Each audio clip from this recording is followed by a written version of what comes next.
ایک بھائی نے کہا کہ یہ جنت اور دوزخ تو قیامت کے دن ہوں گے، وہ تو بڑی دور کی بات ہے، انسان کو قبر میں ہی معلوم ہو جاتا ہے کہ وہ جنتی ہے یا دوزخی، کیونکہ اگر جنتی کھڑکی کھل جائے تو وہ جنتی ہوگا اور جہنم کی کھڑکی کھل جائے تو جہنمی ہوگا۔ جی بالکل، بات تو ایک طرح سے بالکل ٹھیک ہے کہ جو مسلمان ہوگا اس کے لیے جنتی کھڑکی کھلے گی اور جو کافر ہوگا اس کے لیے جہنم کی کھڑکی کھلے گی۔ تو کافر کے لیے تو کنفرم ہے کہ کافر ہو، یعنی وہ مطلب اہل کتاب میں سے کوئی ایسا ہے جو ایمان نہیں لے کر آیا، یا مشرک ہے، یا کوئی بھی مطلب مرتد ہو گیا معاذ اللہ ثم معاذ اللہ، پہلے مسلمان تھا پھر اس نے دوسرا مذہب اختیار کر لیا، ان کے لیے تو جہنم کی ہی کھڑکی کھلے گی۔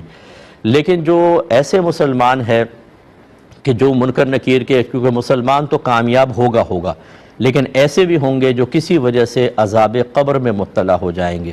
تو اس کے لیے کوئی حدیث میں تو براہ نہیں آیا، لیکن جو اکابرین کی تحریر سے اندازہ ہوتا ہے وہ یہی ہے کہ پہلے وہ اپنا قبر کا عذاب بھگتے گا، پھر اللہ تبارک و تعالیٰ اس کے عذاب کو اٹھا لے گا اور پھر جنتی کھڑکی اس کے لیے کھولی جائے گی۔ جیسے بے نمازی کو عذاب قبر ہوگا، یہ حدیثوں کے اندر آیا، یا اور عذابات قبر نبی کریم صلی اللہ علیہ وسلم کو معراج پر دکھائے گئے اور اس میں یہی بتایا گیا کہ اس کو قیامت تک عذاب ہوتا رہے گا۔ اس کا مطلب ہے وہ عذابات قبر دکھائے گئے تھے۔ تو بعض تو ایسے ہوں گے جن کو طویل عذاب قبر ہے، بعض ایسے ہوں گے جیسے نبی کریم صلی اللہ علیہ وسلم نے ایک روایت میں فرمایا، یہ علامہ جلال الدین سیوطی رحمۃ اللہ علیہ نے شرح الصدور میں یہ روایات نقل کی ہیں کہ سرکار نے ارشاد فرمایا کہ میری امت گناہوں سمیت قبر میں جائے گی اور زندہ لوگوں کی دعائے مغفرت کے بدلے میں مغفرت شدہ باہر نکلے گی۔ ایک روایت میں سرکار نے فرمایا کہ میرے امتی کو جمعے تک عذاب ہوگا اور جمعے پر وہ عذاب اٹھا لیا جائے گا، یعنی بیچ میں عذابات ختم ہونے کے معاملات ہوتے رہیں گے، اور جب ہو جائیں گے تو پھر اس کے لیے جنتی کھڑکی کھول دی جائے گی۔ لیکن بہرحال یہ اصول بالکل ٹھیک ہے کہ اگر جنتی کھڑکی کھل جاتی ہے یہ علامت ہے کہ وہ جنتی ہے۔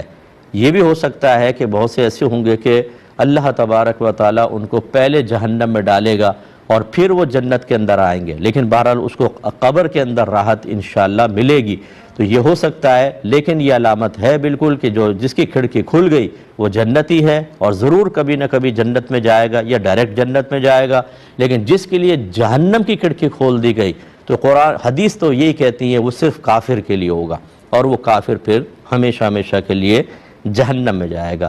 بہن نے فرمایا کہ غالباً ناخن تو مجھے سنا، پلکے بھی شاید انہوں نے کہا تھا کہ ایک عورت کے لیے نقلی ناخن یا پلکے لگانا کیسا ہے؟ دیکھیں، عورت کے لیے زینت شرعاً جائز ہے، اور یہ اس قسم کی چیزیں ہوتی ہیں کہ اس میں مطلب کوئی اللہ تبارک و تعالیٰ کی تخلیق میں تغیر کرنا لازم نہیں آ رہا کہ جو اللہ نے قدرتی طور پہ ایک جسم دیا ہے اس میں تبدیلیاں پیدا کرنا، اس کا حکم بھی میں نے آپ کو بیان کیا۔ تو یہ لیکن ایک صحیح مقصد کے لیے ہونا چاہیے کہ یا تو ایسا ہو کہ عورت اپنے لیے زینت کر رہی ہے، یعنی کسی نامحرم کو دکھانا مقصود نہیں، ٹھیک ہے وہ خوبصورت نظر آنا چاہتی ہے جیسے شادی بیاہ میں، اور وہاں کسی نامحرم کے نگاہ پڑنے کا اندیشہ نہیں ہے تو وہ ٹھیک ہے، اس طرح کی چیزیں استعمال کر سکتی ہیں۔ یا شوہر کی خواہش ہو کہ تم اس طرح کرو تو مجھے زیادہ اچھی لگتی ہیں کہ پلک بڑی بڑی ہوں اور ناخن ایسے ہوں، تو ٹھیک ہے، لیکن جو اس میں وہ کر سکتی ہیں۔ اور اگر خدا نخواستہ دکھانا مقصود ہو یا فخر اور تکبر، دوسروں کو حقیر سمجھنا، تو اس کو منع کیا جائے گا۔ لیکن ناخنوں کے سلسلے میں یاد رکھیں کہ ناخن چاہے مرد ہوں چاہے عورت، اسے چھوٹے رکھنا لازم ہوتا ہے، کیونکہ نبی کریم صلی اللہ علیہ وسلم نے بڑے ناخن رکھنے سے منع فرمایا، اور اس میں عورتوں کا استثناء نہیں ہے۔ تو لہٰذا اگر نقلی ناخن لگائیں گی لمبے لمبے، تو جو اگر وہ فرض کر لیں کہ کوئی عالمہ ہیں، کوئی معظم دینیہ ہیں، معظمہ دینیہ ہیں، تو عورتیں پھر اشارے کریں گی کہ دیکھو اس نے ناخن لگائے ہوئے ہیں، وہ یعنی ناخن بڑھائے ہوئے ہیں۔ ہو سکتا ہے کسی کو اس پر اطلاع نہ ملے کہ آپ نے نقلی ناخن لگائیں، تو پھر اس قسم کی چیزیں پبلک کے سامنے اختیار کرنا اس وجہ سے کہ وہ زبانی یا قلبی غیبت میں مبتلا ہوں گے یا قلبی بدگمانی میں مبتلا ہوں گے، یہ مناسب نہیں ہوتا ہے، اس میں تھوڑا سا احتیاط کریں گے۔